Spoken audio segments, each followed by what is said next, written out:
Ada était mon amie, une femme douce et paisible. Elle avait épousé Shinidu, un homme que tout le monde admirait. Il avait de l'argent, de la classe, une présence qui donnait envie aux gens de se tenir plus droit. Ils s'étaient rencontrés au mariage d'un ami, et 2 mois plus tard, ils étaient mariés. Tout le monde disait qu'elle avait de la chance, mais ils ne savaient pas ce que je savais. Après le mariage, Ada a emménagé dans la maison de Shinidu à Ekwa. C'était une grande maison, silencieuse, entourée de hauts murs et d'une grille qui se fermait comme une bouche. Au début, elle était heureuse. Il la traitait bien, lui offrait tout ce qu'elle demandait. Mais bientôt, elle a commencé à remarquer des choses étranges. Un jour, elle m'a dit, « Il quitte le lit la nuit. Je ne l'entends jamais partir. Je me réveille, et il n'est plus là. » Je lui ai répondu, « Peut-être qu'il est juste agité. » Elle a secoué la tête. « Mais je ne l'entends pas revenir non plus. » Puis sont venus les rêves. Nuit après nuit, Ada se réveillait en sueur, le cœur battant à tout rompre. Dans ses rêves, elle se voyait dans une forêt sombre, entourée d'arbres immenses. Devant elle, Shinidu se tenait debout, silencieux. Il la regardait, puis se détournait lentement. Sous ses yeux, son corps se tordait, se transformait en un serpent géant avant de glisser dans l'obscurité. Au début, elle a cru que c'était le stress. Jusqu'à cette nuit où elle a décidé de rester éveillée. Allongée dans le lit, elle a fait semblant de dormir. Vers 2 heures du matin, Shinidu s'est levé doucement.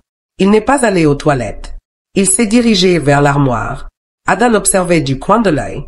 Il a ouvert une partie cachée à l'arrière de l'armoire. Avait-elle nettoyé cette armoire des dizaines de fois sans jamais remarquer ce compartiment? Il en a sorti un long tissu noir qui brillait dans l'obscurité, presque comme s'il était vivant.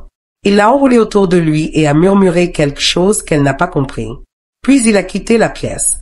Ada a attendu quelques minutes avant de le suivre. Pieds nus, elle a avancé dans le couloir. La maison semblait plus froide que d'habitude, sans lumière, sans bruit, juste un bourdonnement étrange, comme si l'air respirait. Elle a atteint la porte de derrière et est sortie. C'est là qu'elle a entendu un sifflement. Pas un seul, mais plusieurs. Elle a suivi le fils, se cachant derrière le mur du jardin. Et là, elle les a vus, 4 hommes, tous drapés dans le même tissu noir, formant un cercle. Leurs têtes étaient baissées, leurs mains liées. Ils psalmodiaient quelque chose, un chant grave et profond. Au centre, un homme était agenouillé. Son corps a commencé à trembler, à ce tour. Sa peau s'est étirée, ses bras ont disparu. Ce qui s'est habillé n'était plus un homme, mais un serpent, un énorme serpent noir. Et ce qui l'a terrifié le plus, ce furent ses yeux. Elle les avait déjà vus. C'étaient les yeux de Shinidu. Elle a étouffé un cri, couvrant sa bouche.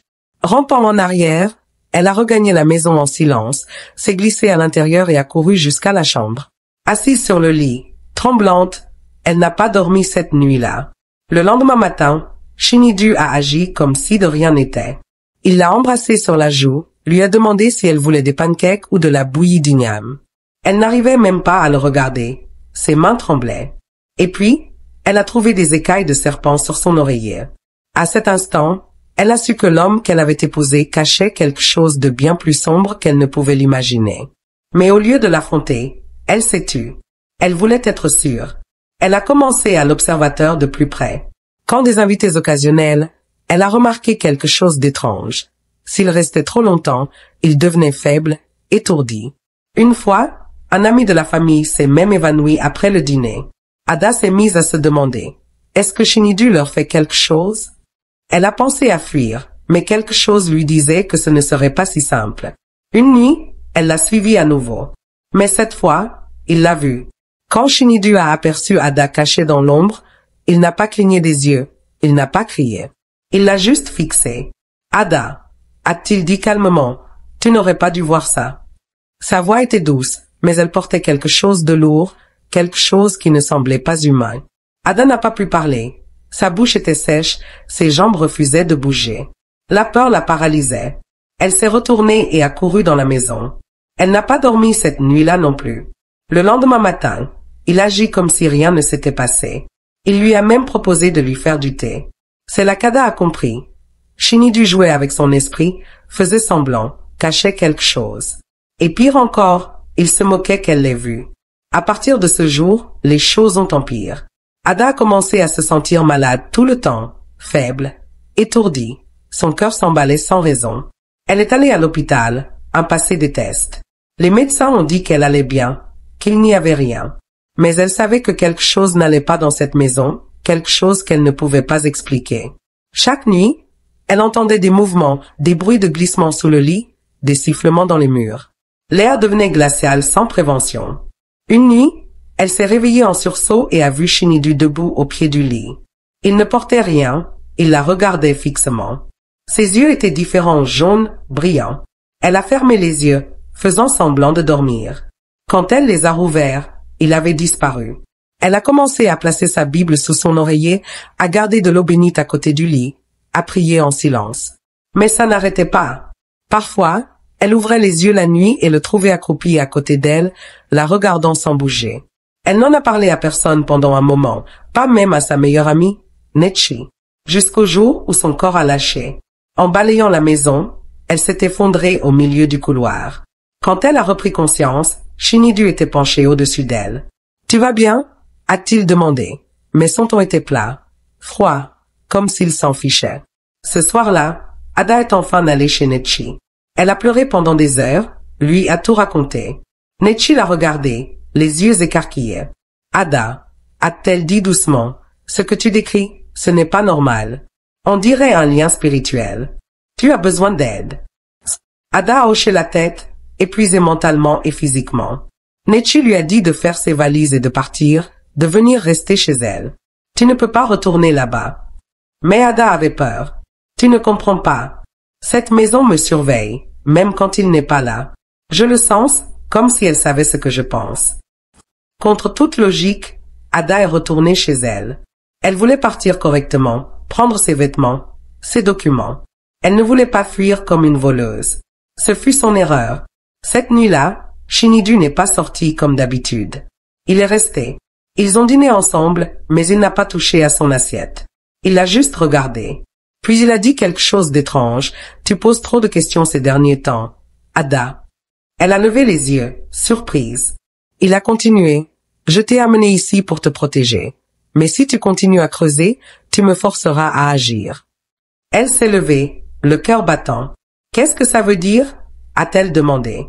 Shinidu n'a pas répondu. Il a juste souri.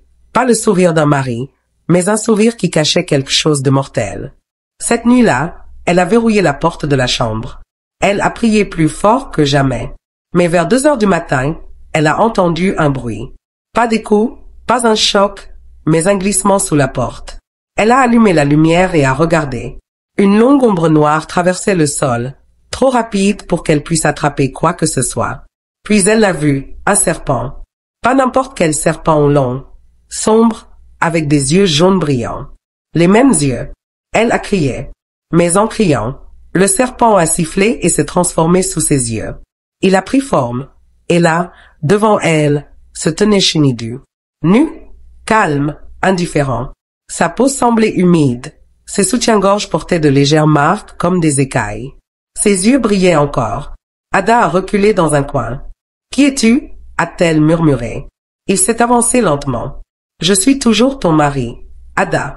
Juste pas comme les autres. » Elle a secoué la tête. « Que es-tu? Que j'ai épousé ?»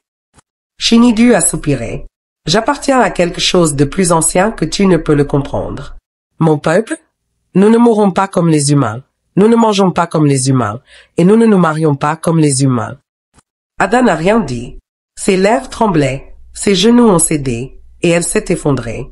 Il s'est accroché à côté d'elle. « Je ne voulais pas te faire de mal, » dit-il. « Mais maintenant que tu sais, tu ne pourras jamais partir. » Elle s'évanouit.